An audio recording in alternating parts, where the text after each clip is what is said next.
ఎందుకంటే ముఖ్యమంత్రి అయిపోయిన తర్వాత జగన్మోహన్ రెడ్డి గారు ఒక మారిపోయిన మనిషి కాబట్టి.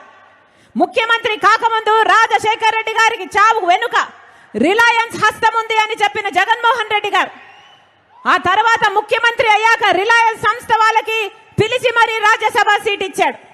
మరి ఏమనుకోవాలి? తండ్రిని చంపించిన వాళ్ళకి మీరు ఇచ్చారు అనుకోవాలా, లేకపోతే ఆ రోజు మీరు చెప్పింది అబద్ధము అనుకోవాలా?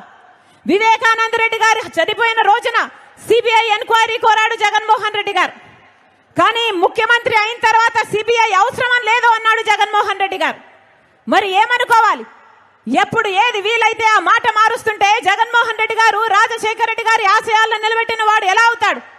పదే పదే జగన్మోహన్ రెడ్డి గారు చెప్తున్న మాట, కాంగ్రెస్ పార్టీ రాజశేఖర రెడ్డి గారి పేరును సిబిఐ ఎంక్వైరీలో ఛార్జ్ షీట్ లో చేర్చింది అని మళ్ళీ చెప్తున్నాం. జగన్మోహన్ రెడ్డి గారికి రాజశేఖర రెడ్డి గారి పేరును సిబిఐ ఛార్జ్ షీట్ లో చేర్చింది కాంగ్రెస్ పార్టీ కాదు, స్వయానా జగన్మోహన్ రెడ్డి గారు. ఇదే జగన్మోహన్ రెడ్డి గారు పొనుగోలు సుధాకర్ ద్వారా రాజశేఖర రెడ్డి గారి పేరుని ఛార్జ్ షీట్లో చేయించాలి అని 3 కోట్లకు వెళ్లారు. ఎందుకంటే రాజశేఖర రెడ్డి గారి పేరు లేకపోతే జగన్మోహన్ రెడ్డి గారు ఈ కేసులో నుంచి బయటపడడం అసాధ్యం కాబట్టి. అదే పొనుగోలు సుధాకర్ రెడ్డికి ముఖ్యమంత్రి అయిన 6 రోజుల్లోనే జగన్మోహన్ రెడ్డి గారు ఏఏజీ పదవిని కూడా ఇచ్చారు. ఎందుకు అని అడుగుతున్నాం. కన్న తండ్రి పేరుని సిబిఐ ఛార్జ్ షీట్ లో చేర్పించిన వాడికి మీరు ఏఏజీ పదవిని ఇచ్చారు అంటే దానికి అర్థము మీ మాట మేరకే ఆయన సిబిఐ ఛార్జ్ షీట్ లో రాజశేఖర రెడ్డి గారి పేరు ఉండాలి అని కోర్టుకు వెళ్ళాడు అని మీరే ఒప్పుకున్నట్టు కాదా అని అడుగుతున్నాం. ఈరోజు జగన్మోహన్ రెడ్డి గారు ఉన్నవి లేనట్టుగా లేని ఉన్నట్టుగా ఊసరవల్లిలాగా మారి ఏదంటే అది మాట్లాడుతున్నారు. ఎందుకు అని అడుగుతున్నాం. రాజకీయాల కోసం ఇంత దిగజారడం అవసరమా అని అడుగుతున్నాం. ఏం చేశారు జగన్మోహన్ రెడ్డి గారు? సొంత చిన్నాన, ఆఖరికి సొంత చిన్నాన చచ్చిపోతే తండ్రి తర్వాత తండ్రంతటి వాడు ఈ రోజుటి వరకు న్యాయం జరగనివ్వలేదు జగన్మోహన్ రెడ్డి గారు.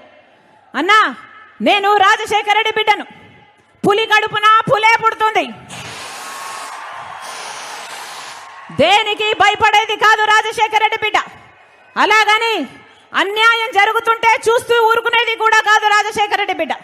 ఈ రోజు అన్యాయం జరుగుతుంది కాబట్టి రాజశేఖర రెడ్డి బిడ్డ ఎదురు నిలబడింది.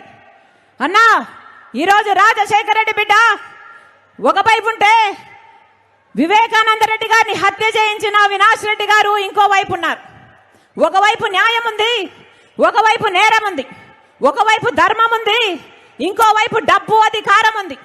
అన్నా మీరు ఏ వైపు? అన్నా మీరు ఏ వైపు? అన్నా మీరు ఏ వైపు? అన్నా మీరు ఏ వైపు? ప్రపంచమంతా చూస్తుంది. కడప ప్రజలు న్యాయం వైపు నిలబడతారా, నేరం వైపు నిలబడతారా అని. కడప ప్రజలు న్యాయ